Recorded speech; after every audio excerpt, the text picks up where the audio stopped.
What is the first thing you'd like to put in the Wonderbox? Oh, it's probably the most important thing I own. Oh, well, that's a great start. It's Joel Dommett said ham. so this is... So it's a t-shirt. Okay. Hear me out.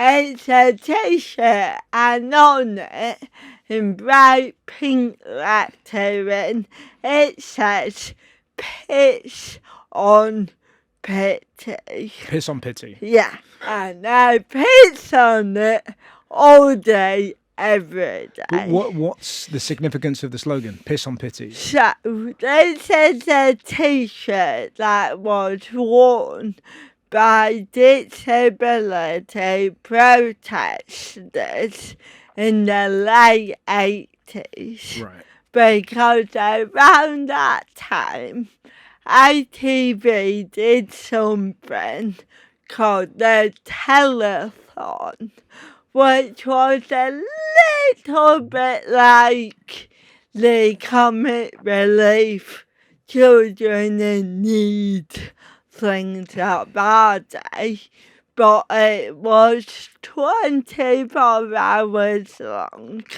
and they raised money for disabled people, but in a wholly generic way of this is a type of person that are helpless victims who need our help, and we can be their saviours. And if I tell you about the landscape in the 80s, the Disability Discrimination Act did not exist. So an employer could simply not give you a job because you were disabled. Right. Disabled people had no rights. So there was this amazing group of disabled people who all got together and thought, fuck you for treating us like victims, for raising money for us when we don't even have the rights to earn our own money. Let us be people. So they did something amazing. They all got these t-shirts that say piss on pity, which meant we don't need your pity, we need to be heard.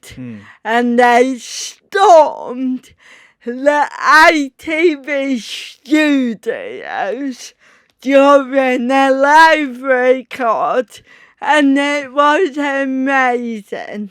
The telethon had to stop, and those events eventually led to 5 years later the Disability Discrimination Act got put in place, which meant that me, as a 5-year-old little girl with cerebral palsy, I was legally able to go to a mainstream school, go to university, get a job, earn my own money, buy my own flat, and the first thing that I put up in the flat that I bought on my own was a Piss and Pity t-shirt because without the work of the disabled protesters in the 80s, I wouldn't be that independent woman I am today. Honestly, I want to cry. It was so just isn't that extraordinary when you can literally trace your life back to a group of agitators who got together and plotted a different world. Yeah.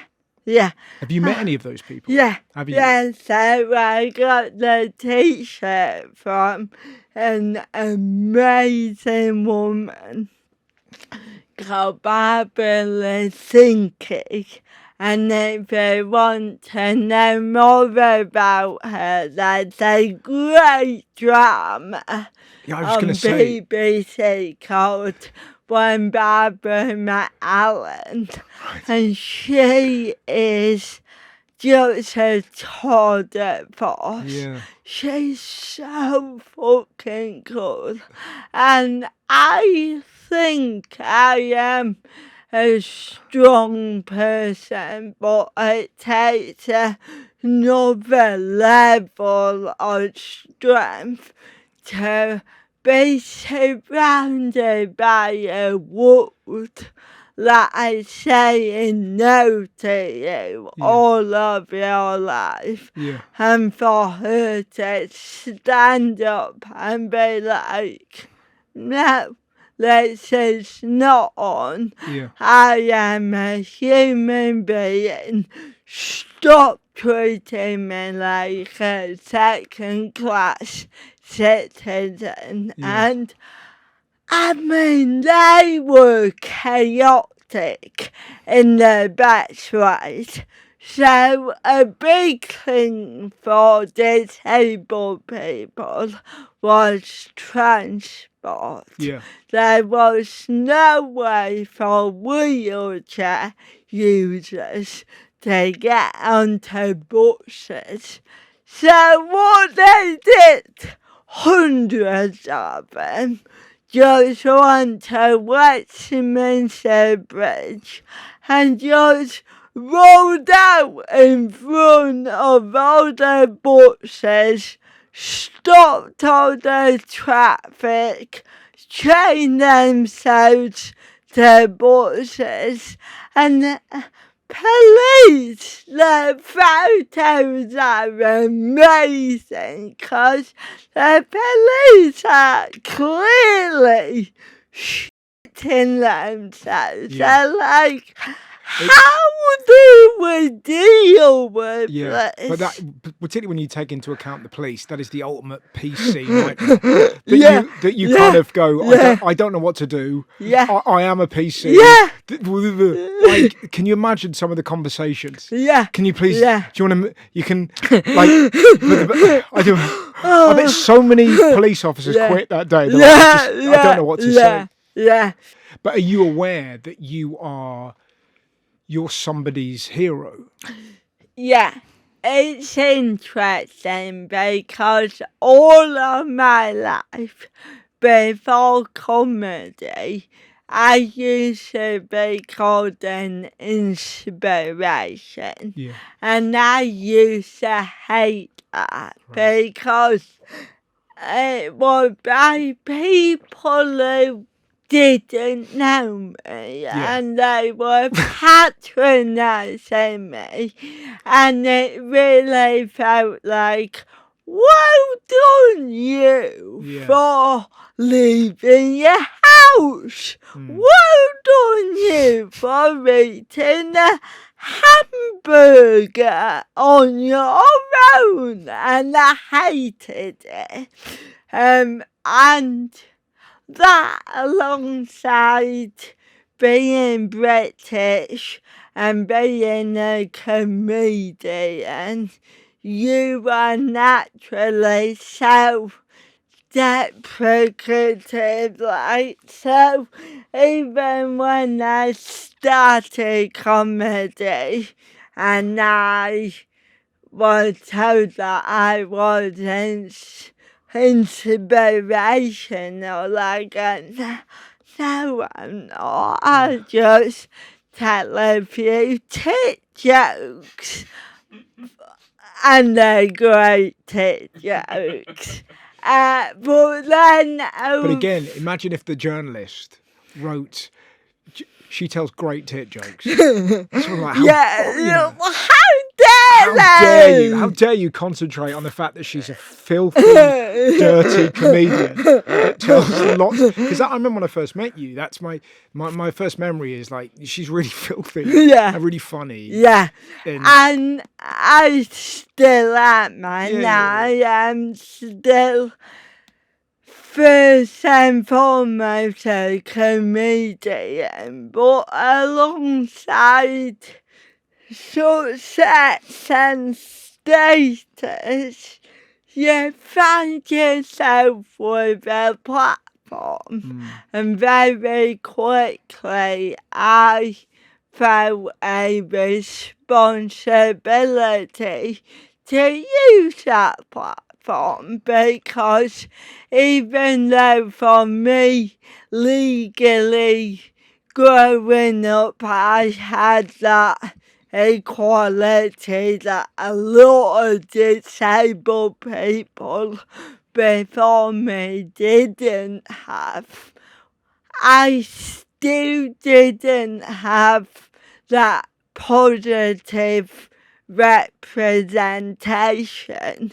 I couldn't turn on the telly, open a book, read a magazine and see people like me. So now I'm very aware that if I were 5 years old and I could read a book written by someone like me, or see someone talking like me on telly, that would be huge.